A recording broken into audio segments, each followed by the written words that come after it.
क्या आपको भी मैथ से डर लगता है? आपने हर जगह पढ़ के देख लिया और आपको कहीं भी समझ में नहीं आ रहा है, तो आप आज के बाद यही कहिएगा सर इससे पहले क्यों नहीं मिले थे। तो आइए आपको आज मैथ में हीरो बना देंगे। आप मेरा वीडियो रेगुलर देखिएगा, चलिए शुरू से लेकर तक जरूर देखिएगा इस वीडियो को। ये आया लेकर हम क्लास 10th का मॉडल सेट जो इंटरनेट द्वारा जारी हुआ है। इसका सेट 1 है। इसका ऑब्जेक्टिव आज कराएंगे, तो चलिए देखिए। पहला ऑब्जेक्टिव क्या है मेरा? सवाल है कि निम्न में कौन अपरिमेय संख्या है। आपका पहला सवाल क्या है जी? निम्न में कौन अपरिमेय संख्या? तो अपरिमेय संख्या हमको बताना है। तो ऑप्शन देखिए, ए नंबर में है 400 रूट अंदर 441, बी में है रूट अंदर 2601, सी नंबर ऑप्शन है 2209, आगे आपका डी नंबर है 2 रूट अंदर 2/100। हमको अपरिमेय संख्या चूज करना है। इसमें कौन सा अपरिमेय संख्या होगा? 3 होगा परिमेय और 1 होगा अपरिमेय। अपरिमेय वाला बताना है। तो चलिए देखिए, अपरिमेय संख्या हमको लगता है डी नंबर होना चाहिए। देखिए ये अगर इसको काटेंगे तो 2 एकम 2, 2 से कट गया 150 प्रथम में, तो रूट से अगर 1 को निकालेंगे तो 1 निकल जाएगा। लेकिन 50 का अगर गुणनखंड करें, रूट से निकालेंगे तो 50 का गुणनखंड होता है 5 गुना 5 गुना 2, 25 25 दूने 50। तो 2 को 5 रहेगा तो 1 को 5 बाहर निकल जाएगा, लेकिन एगो रूट में 2 बेचारा बच जाएगा। जब रूट में बच गया, पूरा पूरी नहीं निकला, इसको हम कहेंगे अपरिमेय संख्या। ये आपका राइट आंसर क्या हो गया? ऑप्शन नंबर डी हो गया, रूट 2/100। ये आपका अपरिमेय संख्या था। चलिए नेक्स्ट सवाल में चलेंगे। क्वेश्चन नंबर 2 है, यदि दो धनात्मक पूर्णांक के लॉस एवं मोसो समान हो तो संख्या होगी। ए भाई, दो धनात्मक पूर्णांक है जिसका लॉसो और मोसो दोनों क्या है? बराबर है। तो क्या इसका ऑप्शन हो सकता है? क्या वह दोनों अभाज्य संख्या है? क्या यह दोनों अभाज्य संख्या है? क्या वह बराबर संख्या है? क्या वह संयुक्त संख्या है? सबसे पहले बात आता है कि मोसो और लॉसो कब बराबर होता है? जब दोनों संख्या बराबर रहता तभी होता है। ये जरूरी नहीं कि दोनों अभाज्य रहेगा तब होगा।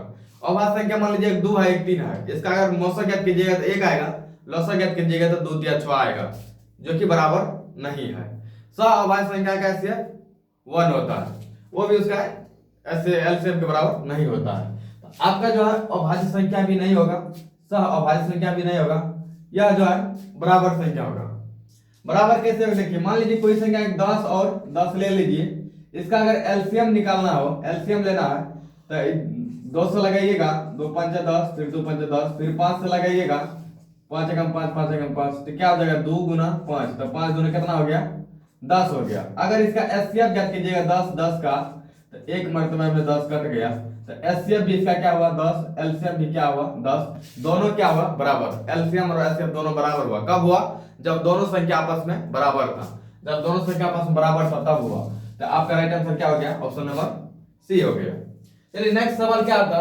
किसी पूर्णांक m के लिए, किसी पूर्णांक m के लिए विषम संख्या का रूप है।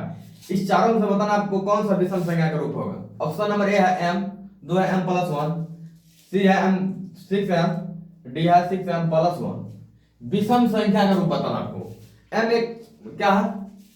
विषम सॉरी m एक पूर्णांक है। m क्या है? पूर्णांक है। तो m का मान 1 भी हो सकता है, 2 भी हो सकता है, 3 भी हो सकता है, 4 भी हो सकता है, कुछ भी हो सकता है। चलिए अगर m का मान 1 लेंगे तो यहाँ पे देखो ऑप्शन नंबर अगर ए को चेक करते हैं, m का मान 1 लेंगे तो 1 ही रहेगा, जो कि विषम है। लेकिन 2 लेंगे तब क्या होगा? 2 ही रहेगा, जो कि सम संख्या है। ये सम भी होता है और विषम भी होता है। तो ये आपका राइट आंसर नहीं होगा। बी नंबर अगर m की जगह 1 रखेंगे तो 1 1 जोड़ के हो गया 2, जो कि सम है।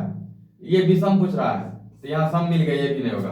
अगर यहाँ पे m की जगह 1 रखते हैं तो 1 गुना 6, तो 6 ये सम हो गया।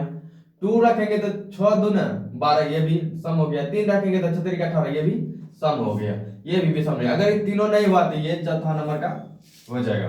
अब इसका ये चेक करते देखिए कैसे होता है। अगर m का मान 1 रखेंगे तो 1 गुना 6, तो 6, 6 + 1 तो 7, 7 एक विषम संख्या है। अगर 2 रखेंगे तो 6 दूने 12, 12 एक 13, 13 भी क्या है? विषम संख्या है। इसका मतलब है m का मान कोई भी धनात्मक मान रखेंगे तो इसमें क्या हो रहा है? आपको विषम संख्या प्राप्त हो रहा है। तो ऑप्शन नंबर डी हो गया सही। आगे देखिए नेक्स्ट सवाल, चौथा नंबर, 0.0001 का रेखरीय है, बराबर क्या होगा? देखिए भाई, जब रेखरीय हटाना है ना, जब रेखरीय हटाएंगे तो क्या होता है? जैसे देखिए क्या है, 0.0001 है। रेकरिंग हटाएंगे तो रेकरिंग हटाने के लिए बट्टे में लिखना है 9। क्या को 9? तो पॉइंट के बाद जितना अंक रहेगा, पॉइंट के बाद है 1 2 3 4 गो अंक, 3 गो 0 1 1 है तो 4 अंक, तो 4 गो 9 हो जाएगा बट्टे में। तब उसका क्या होगा, पॉइंट सहित रेकरिंग हट जाएगा। तब इधर देखिए 1 पे 0 है तो उसका कोई मतलब नहीं है, क्या मतलब हुआ, 1 ही होगा। तो 1/9999, जो कि ऑप्शन नंबर आपका क्या है, ए है, 1/9999। नेक्स्ट सवाल क्या है, यदि a बराबर 3 का स्क्वायर गुना 5, कॉमा p बराबर 3 गुना 5 का स्क्वायर गुना 7 के पावर p है, कॉमा c बराबर 3 के पावर 4 गुना 7 क्यूब है, तथा loss a comma b comma c बराबर 3 के पावर 4 गुना 5 के पावर 2 गुना 7 के पावर 4, तो p बराबर वाट। देखिए यहाँ पे a का मान, b का मान और c का मान दे दिया गया है। यहाँ पे a b c का लॉस है भाई। लॉस वही होता है जिसका पावर, देखिए लॉस में जो भी गुणनखंड आता है इसका, जो भी गुना में है, जैसे 3 का पावर है, 5 का पावर है, 4 का 7 का पावर है 4, तो पावर लॉसों में वही होगा जो इसमें से सबसे ज्यादा होगा, सबसे ज्यादा होगा। जैसे देखिए इसमें 3 है तो 3 के पावर यहाँ पे कितना है, 2 है, यहाँ पे 3 के पावर नहीं कुछ भी तो 1 है, यहाँ पे 3 के पावर क्या है, 4 है। तो जो सबसे बड़ा होगा, जो सबसे बड़ा होगा वही होगा इसका लॉसों में। तो सबसे पावर ज्यादा क्या हुआ, 4 हुआ, तो 3 के पावर 4 है यहाँ पे। देखिए ठीक है, आगे देखिए 5 यहाँ पे नहीं कुछ, तो 1 पावर छिपा हुआ है, यहाँ पे 2 है, 5 के पावर 1, यहाँ पे 2, इसमें 5 नहीं है, तो 5 का अधिक से अधिक पावर कितना हुआ, 2 हुआ, तो 2 होना चाहिए है, जो कि अब देखिए 7 का पावर अधिक से अधिक जो होता है वही होता है लॉसों में। तो यहाँ पे 7 नहीं है, यहाँ पे 7 है, लेकिन इसका पावर क्या है, p है, यहाँ पे 7 का पावर क्या है, 3 है। तो यहाँ पे देखिए क्या दिया है, 7 के पावर 4 दिया है। वहां पे जो होता है एलसीएम में जो पावर होता है वह सबसे अधिक पावर होता है, सर्वाधिक पावर होता है। तो सबसे अधिक से अधिक हम 7 के पावर कितना ले सकते हैं, 4 ले सकते हैं, जिसमें कि यहाँ पे 3 है, यहाँ पे हम p है, तो p के यहाँ 4 की जगह हम अधिक से अधिक कितना ले सकते हैं, 4 ले सकते हैं, 4 ही होगा। इसका मतलब है कि p का मान क्या होगा, 4 होगा। तो जो कि आपका राइट ऑप्शन नंबर क्या है, डी नंबर है, यहाँ पे 4 होगा। तब यहाँ पे 4, यहाँ पे 3 है, तो अधिक पावर वाला होता है एलसीएम में, अधिक पावर वाला 4 वाला यहाँ पे है, इसका मतलब p की जगह 4 देंगे तब होगा। चलिए नेक्स्ट सवाल देखिए क्या है, करनी 3√81 का परिमेय का कारी गुणक है। तो पहले इसको रूट से निकालिए, जो निकल के बाहर आएगा वही आपका आंसर हो जाएगा। तो अगर 81 को निकालना है रूट से, यहाँ पे घन रूट है, तो 81 का गुणनखंड क्या हो जाएगा, 3 गुना 3 गुना 3 गुना 3, 4 गो 3 आएगा। देखिए क्या है आपका यहाँ रफ में समझिए, यहाँ 81 गुणनखंड 3 तिया 9, 9 तिया 27, 27 तिया 81, ये करनी जितना रहेगा ये रूट में, रूट के मुंह में जैसे बंसी के अंदर जितना है, कितना है, 3 है ना, तो 3 है का मतलब 3 गो में से 1 गो बाहर निकलेगा, तो 3 गो 3 में से 1 गो 3 बाहर निकल गया, अंदर में क्या बच गया, ये करनी में 3 है, ये अंदर में बेचारा 1 गो 3 का कोई जोड़ी नहीं लगा, ये रह गया अंदर में, इतना आपका बाहर निकलेगा, कितना निकलेगा बाहर, 3 निकलेगा। तो आपका राइट आंसर हो गया ऑप्शन नंबर बी हो गया। चलिए नेक्स्ट सवाल देखिए क्या, तो 36x के पावर 4 y स्क्वायर, 54x के पावर 4 y क्यूब तथा 90x के पावर 6 y के पावर 4 का मौसो है, जहां x तथा y अभाज्य संख्या है।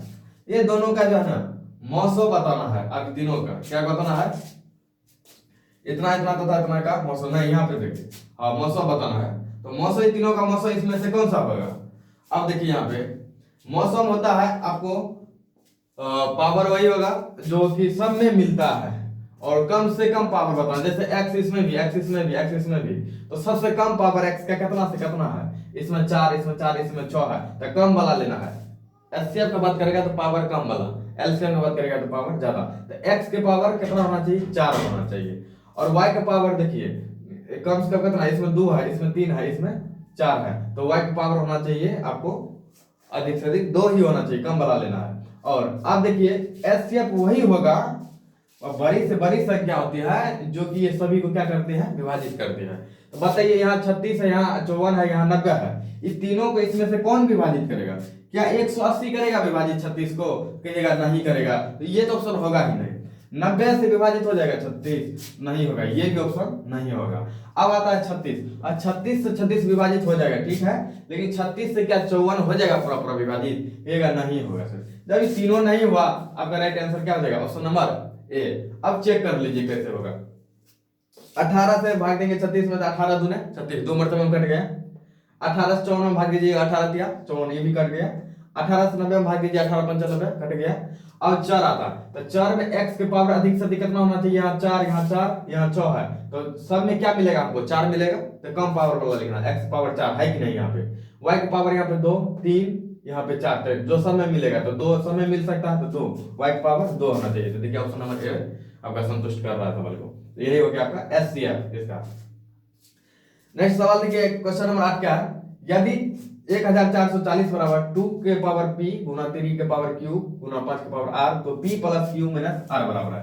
सबसे पहले देखिए 1440 का अभाज्य गुणनखंड कीजिए कितना होता है, तो 1440 का अभाज्य गुणनखंड अगर करेंगे तो आइए हम इसको रफ में करके देखते हैं। 1440 है कितना है, 1440 2 से लगाएंगे तो 2 7 14 2 2 4 0 720, फिर 2 से लगाएंगे तो 360 होगा, फिर 2 से लगाएंगे तो 180 होगा, फिर 2 से लगाएंगे तो 90 होगा, फिर 2 से लगाएंगे तो 45 होगा, 3 से लगेगा 15 मरतबे में, फिर 3 से लगेगा 5 मरतबे में, 5 से लगेगा 1 मरतबे, तो 2 1 2 3 4 5 बार आया, 3 2 बार आया, 5 1 बार आया, 2 का संख्या कितना हो गया, 5 हो गया। तो देखिए 1440 बराबर 2 के पावर कितना हो गया, 5 हो गया, क्योंकि 2 जो है 5 बार आया, गुना 3 के पावर कितना हो गया, 2 हो गया, और 5 के पावर अकेले है तो 1 हो गया। तो अब देखिए 2 के पावर यहाँ p था, लेकिन 2 के पावर क्या है, 5 है, तो p की जगह क्या हो गया, 5 हो गया। आपको p बराबर 5 हो गया, कॉमा 3 के पावर 2 है, यहाँ 3 के पावर q है, तो q बराबर 2 हो गया। 5 के पावर 1 है, 5 के पावर r है, तो r बराबर 1 हो गया। आपको क्या पूछा था, p plus q minus r, तो भाई p plus q minus r, तो p का मान दीजिए कितना 5, प्लस q का मान कितना है 2, माइनस r का मान कितना है 1, तो 5 2 7 7 में से गया तो 6, जो कि राइट ऑप्शन नंबर क्या हो गया आपका, ए हो गया। तो चलिए आप लोग इसका स्क्रीनशॉट ले लीजिए, तब तक के लिए फिर इसको मिटा के अगला क्वेश्चन लिखते हैं। मत करते हैं।